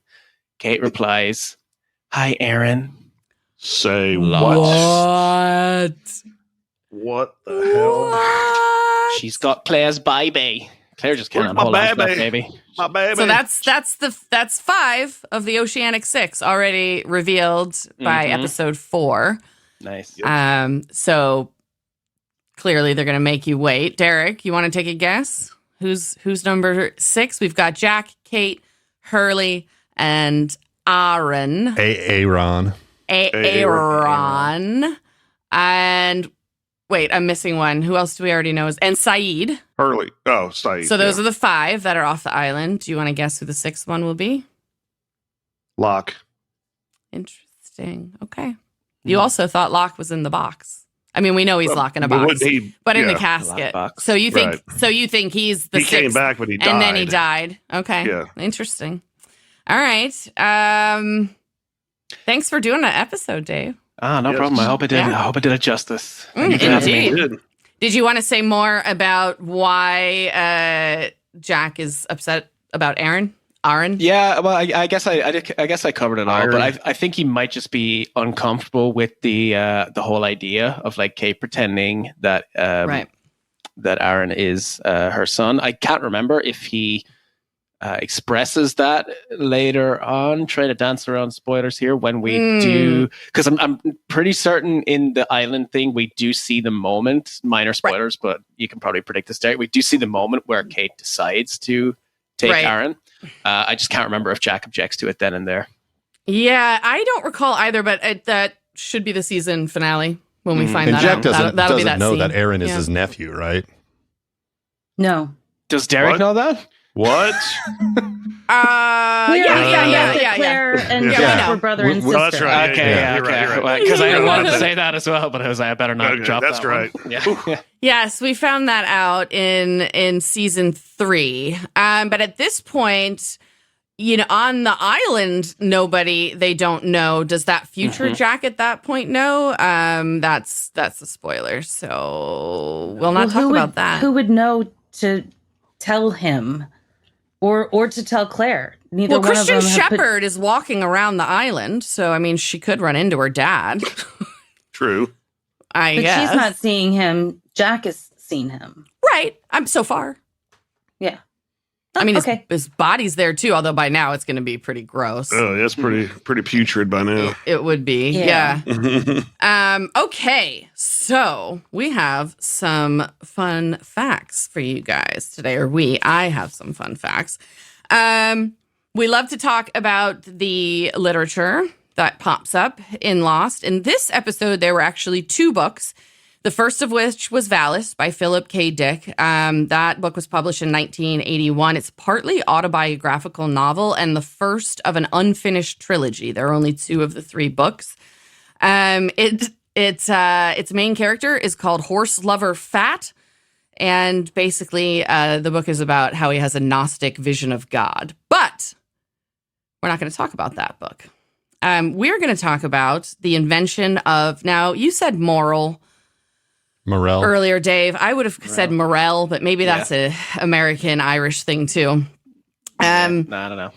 So it's by Argentine writer Adolfo Bio Casares, and we see Sawyer reading the book in the episode. So this book is about a fugitive who hides on a deserted island somewhere in Polynesia. When some tourists arrive, his fear of being discovered becomes mixed with emotion when he accidentally falls in love with one of the women from afar. Wants to tell her his feelings, but there's this sort of unusual phenomenon going on that keeps him from being able to do that. This book has been adapted many times. My favorite adaptation, other than the one I'm about to tell you about, is a puppet show in 1995. So you can see a puppet show version of this book. And then this book also inspired the people who wrote the television show Lost in 2004. This is why Kate was the original hero of the show, and which then turned into eventually being Jack when Matthew Fox came on board after Michael Keaton left. So a little bit about the book. On the island, the fugitive starts a diary after these tourists arrive, and he's like documenting everything that happens while he's hiding. And he's afraid that if he interacts with anyone, they might turn him into the authorities. So he kind of like retreats into the swamp while they take over the museum on the top of the hill where he used to live. So the fugitive is a writer from Venezuela sentenced to a life in prison, and he believes he's on the island of Villings, which is fictional, in a part of the Elise Islands, which are real. We know them now as Tuvalu, where they had a survivor one season. All he knows is that the island is the focus of a strange disease whose symptoms are similar to radiation poisoning. That sounds like a little bit that was pulled into the Lost plot, doesn't it? So among the tourists, there's a woman who he watches at sunset every day from a cliff on the west side of the island. As he spies on her, he falls in love, which sounds very Shakespearean to me. She and another man, a bearded tennis player whose name is Morel, speak to each other frequently, and it's always in French. He refers to her as Faustine. When the fugitive finally decides to approach her, he tries to interact, but she doesn't react to him. He assumes that he's being ignored until he realizes that no one interacts with him and that they can't see him. So as suddenly as these tourists appeared, they eventually disappeared. But 1 week later, they came back. And what the fugitive notices is that they're having the same conversations they had last time in exactly the same way, and they still don't see him. So the story goes on from there, but I'm not going to Gilgamesh you. I just wanted to give you a slight synopsis. So we could talk a little bit about the parallels. Like, you can kind of see maybe someone being inspired by this, starting to write a show like Lost, having Kate as the hero, so and then where it went from there, I think is interesting. So his character's dead, and he's basically on a place on replay, watching the same thing happen over and over. I don't know. I haven't read it. That's what it feels like, yeah. Okay. Has anybody read that book? No. Or what about the Phil K. Dick one? No? I have not read Valis, actually, but other Philip K. Dick. You know what we'll do, guys? How about this? I will read The Invitation of Morel, and we will talk about it in Theories and Questions at the end of the season. Book report. Okay? I will do a book report for you. I did it at the end of season 2. We did that god-awful book written by the jackass who went into the airplane engine, right? Remember? Why can't I think of the name of the fucking book? What's it called? I'm looking around for it. Monkey or something? Bad Twin? Where did you get monkey? I don't know.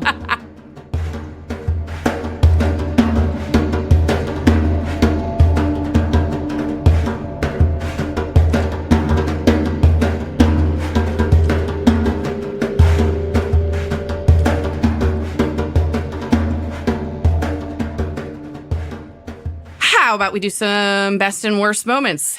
Ben, start us off. Let's see. A couple favorite moments. One was like at the beginning where Ben basically just owns Locke from his cage. I mean, that's just fucking beautiful. Mm-hmm. I also really, I guess, Locke showing up and popping a grenade in Miles' mouth, and then the sort of little diatribe after that about motivation or whatever. I liked that quite a lot.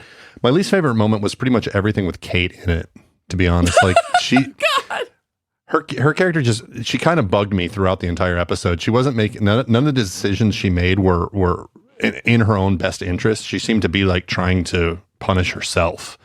Even though she was saying, I think they were trying to get across she's so protective of her son, she's going to protect him at her own cost or something, but it just seems ridiculous because how are you going to raise him if you're in jail? Yeah, it came off as stupidity to me. Yeah, agreed. So, yeah. Cool. Christy. So I'm going to start with my worst moments. Okay. My worst moment was Sawyer. Don't make this about me, Kate. You didn't want a baby any more than I did. You're just looking for some excuse to split. And now you got one. But it's all right, Freckles. I ain't going to hold it against you. I'm just going to sit right here in my comfy bed. Because in about a week, you'll find some reason to get pissed at Jack and bounce right back to me. Yeah. I wanted to fucking smack him, which made the best moment Kate slapping him across the face. Yeah. That's a pretty fucked up moment. Has a worst moment ever been followed directly by a best moment like that? I don't know, but this one was pretty good. I'm not sure. I don't think so. Catharsis. Perfect. I had best moment. I had hi Aaron because what are you Good talking reveal. about? Like what is reveal. he doing there? How is he off the island? Where is Claire? Why is she not with him? Is she dead? Did he run away? What is going on? It just opens she up steal so the many baby? questions. She stole my baby. My baby. And worst moment was just like collectively sort of the degradation of Sawyer and Kate because they could be good for each other, but they just get in their own ways so many times. And it's because they both have serious trust issues. So that could be a hard arrangement to make. I can see that, but it just annoys me and makes me sad because they should be able to try at least to stay together for longer than 2 days. Dave, what do you have for your best and worst? Yeah, so my best was the same as Ben's. It was the Locke's grenade moment. That little speech was just a great bit of writing. It was badass. Mm-hmm. It was a mic drop moment. It was like, all right, I'm no more Mr. Nice Locke. Like I'm fucking kicking ass, taking names. It was amazing. Because it had been building to it through the whole episode as well. You know, I guess it was like a triumphant end to Locke's episode, considering how it started, where he got all grouchy and threw the breakfast against the wall. You know, it was like, all right, I'm taking control of my own destiny here. So it was pretty badass. Yeah. I thought the worst moment was Kate and Claire at the clothesline talking about Kate being uncomfortable to pick Aaron up and everything. First of all, the scene was just in there to go like, she's got a son in the future, but she's bad with kids now, huh? Yeah. And I feel like the dialogue was so clunky and neither of the actresses believed it. I don't know. I just felt the whole scene felt very uncomfortable and off to me. And I hated it. Yeah. It was bad. Yeah. Also, like, really? You're afraid to pick up a child? Are you so serious? stupid. Yeah. Just pick up the kid. Come on. Derek, what do you think? Best moment was Locke putting the grenade in Miles' mouth and the speech afterwards. And I also liked whenever, Ben did own Locke in the beginning of the episode. Mm-hmm. The worst moment was Jack's perjury and pretty much the whole court scene crap. It was just lame. Okay. Yeah, we finally get to see the thing that she's been running from all those seasons and, why she needed to be on the raft and get away and all of that stuff. And we finally see it and it's kind of like, sort of anticlimactic, but okay. All right. Let's go into some power rankings.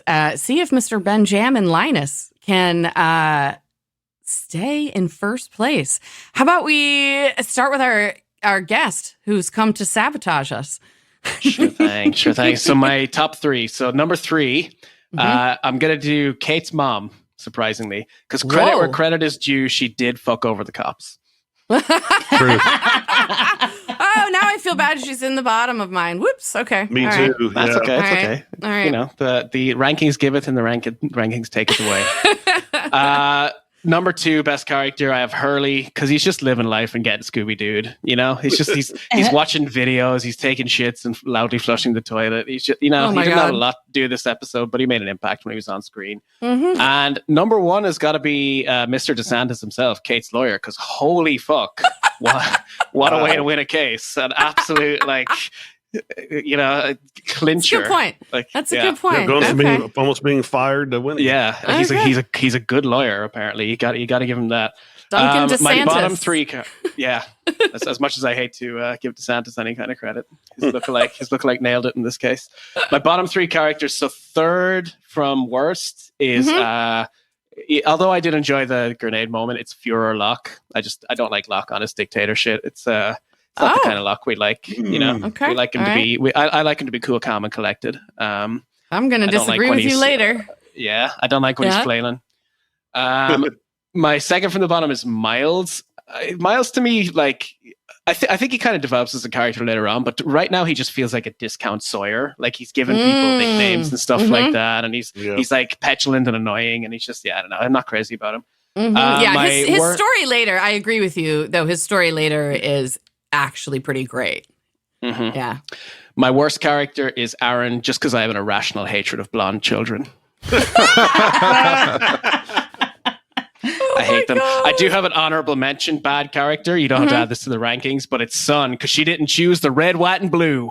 Well, she did. It was just the red, white, and blue of the Korean flag, not the American one. Do you want my fucking United kill States as well? flag. Yeah. Yeah. All right, so my kill is the DA because she already got fucked in this episode. Ooh, nice.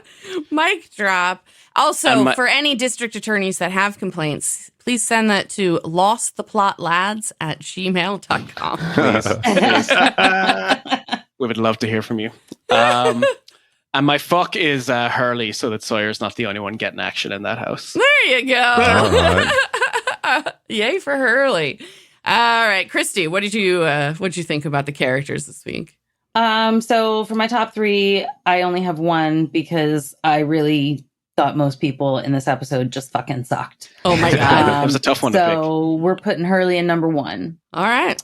My bottom 3, starting with the third worst, Miles because he's just fucking gross. Sawyer for his sexual coercion, and Locke for being a sick fuck and using a live grenade as a muzzle, and What? by extension, some of you are also sick fucks. It was badass. It has not been proven whether or not that was a live grenade or not. No, True. but that's that's what's implied. Uh-huh. Yeah. Uh-huh. I would think it'd be For even all more intents and I think it would be even more baller to just not do a grenade and just really, really play that hand. For all intents and purposes, it is a live grenade, though. Yeah. You just got to believe it. And yeah, I agree with your number 2. Remember, everyone, consent is sexy. Yes. This is true. Yeah. All right. my Meanwhile, who are fucking you going to kill- fuck against their will? Right. I'm not fucking anybody in this episode, but I'm so annoyed. Because consent is sexy. Keep sticking to your guns, Chrissy. And I'm going to kill Locke because I just really, really hate him in this episode. Wow. Wow. Yeah, I don't think it's a great luck That's episode. overall. almost Ben Linus hate there. Yeah. right. Wow.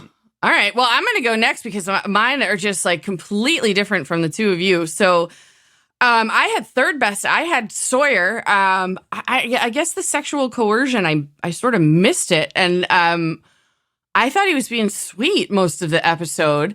Now I see your point. But I've already done my rankings. I guess I liked him in other places, more like when he was outside and they were folding laundry and he came up. Like he just seemed sweet to me. But you guys are right about that one sentence is not. Yeah, not to be good. fair, I hate to defend those actions, obviously, but Kate did say no, and he didn't like push it too far after that. You know what I mean? I don't think he should have been acting like that in the first place, but it didn't escalate at the very least. But Right. come on, it's not like we've never done it before. I guess that was the one that's time. not good. Yeah, Yeah, you're yeah. right. Yeah. You're right. And it went past me. I didn't catch that. I'm doing better at catching things in the past that I cringe at now. Yeah. Yes. And that one went right Well, past also, me. like but- it was the time. So even when that does happen in shows, they don't play it like that. They never play Right. it as an inappropriate. They play it as boys being boys, and it's Yes. important for us to recognize it now. You know. Yeah, Yes. You're right. And that one went past me.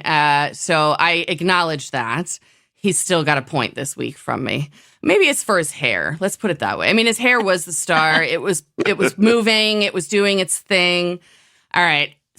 Second from the top, I have Benjamin Linus. He's bold again, and I love all of it. The way that he tortures Locke. I fucking love it. And speaking of Locke, I had him as my best character this week. You guys hate him. Dave, you described him as flailing. I don't know. I didn't see it that way. I saw it as he realized if he is going to talk the talk, he actually has to walk the walk. That's what I saw Locke doing. Flailing Locke was more like end of season 2 Locke is where I thought he was more in that vein. I liked him. I don't know what else to say about that.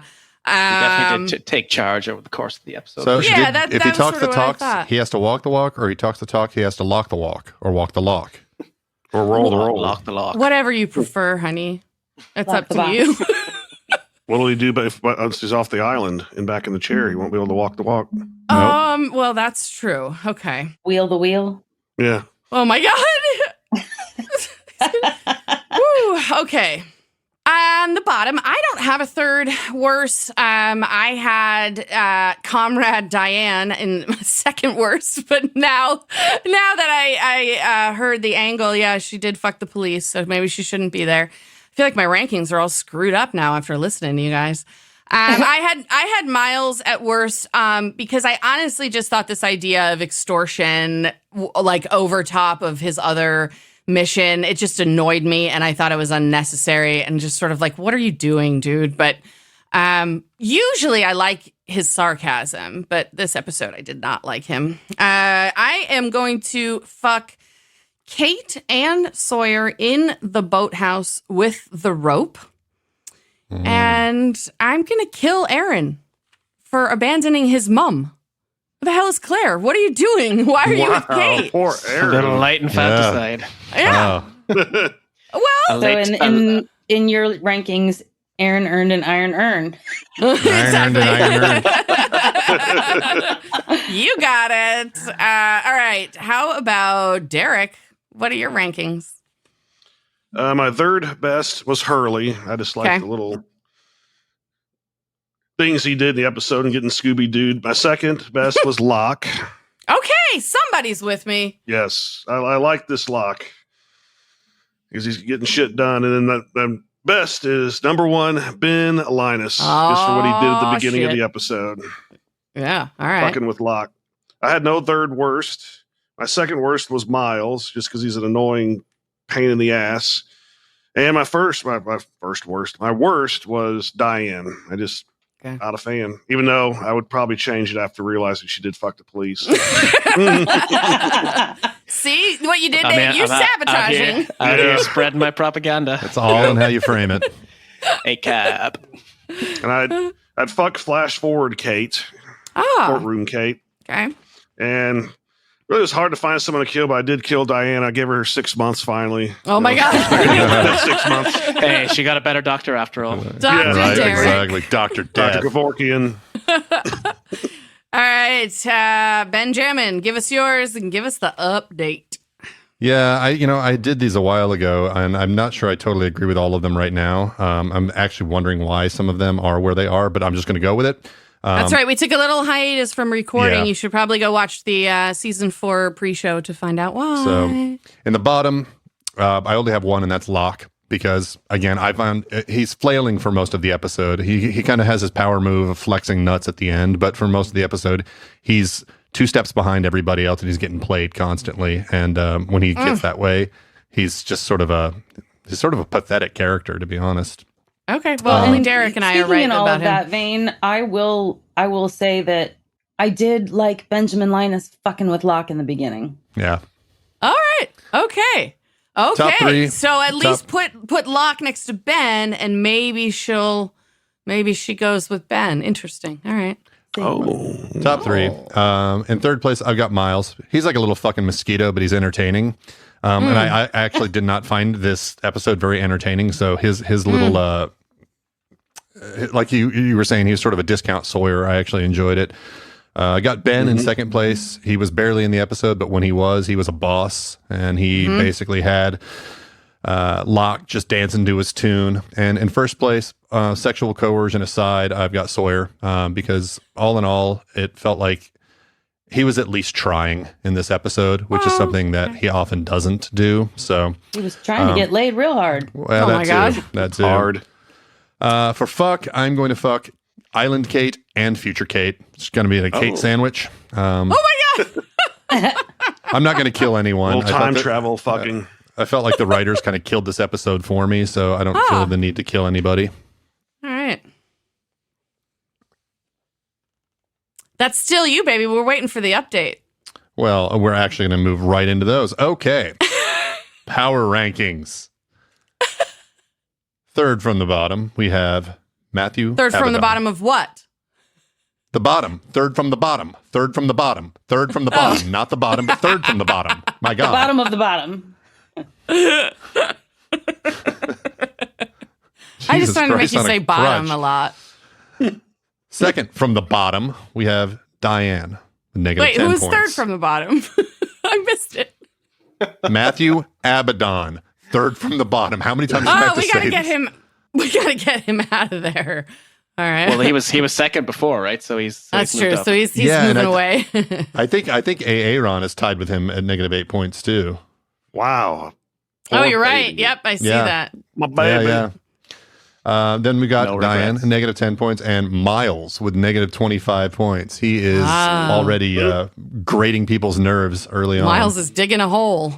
He is taking over Ana Lynch. Lucia's job. I was Indeed. just thinking, not as quickly as Ana Lucia can dig them. God damn, man. That woman could move Earth. All Give him an right. inch and he'll take a miles. Ah. Ooh. So the top three. Third place is Dan Faraday with 13 points. Sawyer with 16 points. And in first place, we have a tie. Whoa. Ben, Linus, and Yes. the mayor of Hurley. Islandtown, Hurley. Whoa. 36 points. Like, it's like Ebony and Ivory, man. Those guys are so different. Wow, this is Nice. amazing. Wow, season 4 Yeah. power rankings are hot right off the bat. Yeah, man. I don't know how to root for, like between Hurley and Ben. They're like diametrically opposed characters Yeah, in man. this show. They are opposing furies. Yeah, amazing. All right, exciting, guys. Shall we do some final impressions? Christy, what did you think of another Kate episode? Not really an impressive episode, in my opinion. I guess it moved the plot along a little bit, but Mhm. really the only big things that we learned is that the chopper is missing and Kate is now mother to Aaron in the flash forwards. Other than that, it didn't do much for me. Okay, all right. Ben, what do you think? Pretty similar. It was a weak episode, like a lot of Kate's episodes. The motivations of the characters, I sometimes don't get. Maybe that's because I'm male, but a lot of times I don't understand why Kate does what she does. There was it felt like just a lot of lazy writing in this episode. This was during the writer's strike, though. Yeah. I mean, the whole thing. Well, it like, can't be during it because then it I wouldn't know. have been written. But this season was. Yeah. like her saying that she wasn't pregnant, and then later on with Jack saying he didn't want to see the baby. I think I understood what they were going for, but it took the watcher to really buy into things that weren't really clear cut. And it just made all of the decision making and all the stuff about Aaron and all that stuff seem really just flimsy to me. And I think, like Christy said, it didn't really move the plot along. It just felt like sort of a placeholder episode. So all in all, it was. I just thought it was like this was like a C episode. It was just sort of like. Luckily, the next one is going to be awesome, so we can kind of be all right with this one being sort of a turd.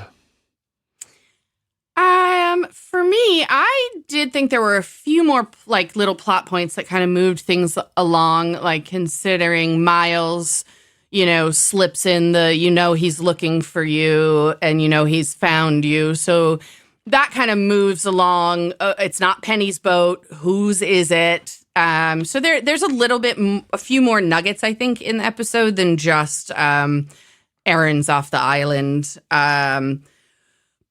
But yeah, like a lot of the Kate episodes, they just feel like stunted almost. I'm not sure for another word. I did appreciate the ending. I like the surprise there. I like, wondering how Aaron is there and Claire is not, unless we just haven't seen her and she is the sixth. We don't really know that, I guess. And I'm interested in who it is that's, Miles is working for. Those are good nuggets. Other than that, yeah, a little bit of a lull. But again, yeah, next week they snap you out of that. Dave, why don't you tell us what you thought of this episode? Yeah, so I don't have a whole lot of new ground to tread here because I agree with most of what you guys said. Not a great episode overall, kind of par for the course with Kate episodes. The island stuff was all right. Particularly, I actually preferred the stuff on the beach mostly because it's set up for the next episode, which is awesome. Right. But the island in general was much better than the flash forwards. They didn't do much for me. Like a lot of the courtroom stuff was very cliche, and you just can't let Lost off the hook repeatedly for that. You know what I mean? They do. Yeah. They do revert to these cliche things more than I would be comfortable with. You sound like Ben Caleb. you and Caleb would get along. Yeah, I hope so. Maybe we'll find out soon. Interesting. Yeah, and like for such a short season, it definitely did feel a little filler. Mm-hmm. But having said that, it did introduce some good questions. The Aaron reveal was good. I thought it was well done. Even if the courtroom, like even if the flash forwards weren't good enough to justify themselves, like the reveal, I guess the reveal did kind of justify them and say, okay, I can see why you did this, I guess. Yeah. It just couldn't have, it should have been not so cliched. But yeah, maybe this episode had to be bad so that the next episode could shine extra bright. And I'm excited. The last thing I'll say is that it did give me 2 spin-offs that I would like to see. The aforementioned Sawyer and Hurley sitcom. Yes. And I would love to see Kate in prison. Let's see what she's getting up to. Ooh, okay, yes. Girls Yes. Gone Bad. Kate is the new Black. That's It was what Orange we is watch. the New Jack, right? That was the name. Yes, Yeah. that was Orange is the New Jack. Yeah. All right. I would watch those. Yeah, for sure. Okay. Derek, take us out of this episode. What did you think and what kind of questions do you have? Yeah, this episode was so-so. I mean, considering the first 3, it was having to follow a high bar. The first 3 episodes are really good. Mm-hmm. We did finally get a resolution on Kate's crimes, and she got probation. Locke's getting his shit in order, getting his shit together, and Mm-hmm. becoming a good dictator. And Aw. but I did like the ending. The Aaron reveal was really, really good. Very Mhm. surprising. Didn't see that one coming. And the helicopter is missing. Mm-hmm. So questions. Well, what happened to the helicopter? What is Kate doing with Aaron? And who wants to find Ben? All right. One of Not those will Chrissy. be answered next week. Not Christy. One of those will be answered by the end of the season. One of those will be answered, but I can't remember exactly when. So stay tuned, Derek. You will have all of the answers to those questions, one of which is going to be next week. But first, before I say anything about that, I want to thank you, Dave, for coming back. Thank you. In season 4, it's obviously becoming a tradition. We love to have you. I love being And here. Thank you so much, as always. it was really great to have you actually present an episode for us. Loved it. Could I offer really quick just a Lost the Plot update? Because I haven't done it anywhere else. But if on the off chance that you are a listener, you'll notice that we haven't, on the day of recording at least, we haven't posted any episodes in a while. Ado's just having like a weird living situation where he just is not in a position to record. So we're not gone forever. He also is having a baby soon, so I'm going to call it an indefinite hiatus. It's going to be painful. Yeah, because there's no guarantee. Like his living situation is going to improve soon, right around the time that he's going to have a baby. So there's no guarantee that we'll be able to record then either. But we'll see. We'll be back on there at some point. Thank you. Of course, you can always update us on Lost the Plot. I did actually talk to Ado yesterday. He's gotten me into fucking voice notes because he won't communicate any other way. So we were voice noting yesterday, talking about the baby, and Ben and I sent them some like baby shower gifts and stuff, and we're all very excited. And now we have a reason to visit the south of France. Very If you exciting. needed one. If you needed one, yes. Ado, Mary, baby, and lots of delicious grapes. Okay, so back to us. This episode is over. It's been great. Thanks again, Dave, for coming. Next week, Derek, one of your questions will be answered. Plus, we've got more surprises for you. And get ready for a mind fuck, a fantastic mind fuck, because here it comes, guys. It's The Constant. It's obviously, arguably, the best episode of the show. It's a Desmond episode. yeah. It's a Derek episode. Thanks again for being here, Dave. And we'll see everybody next week. Bye. Goodbye. Thanks, Dave. Bye. Bye. Thank you. Bye bye. As Sawyer said, bah.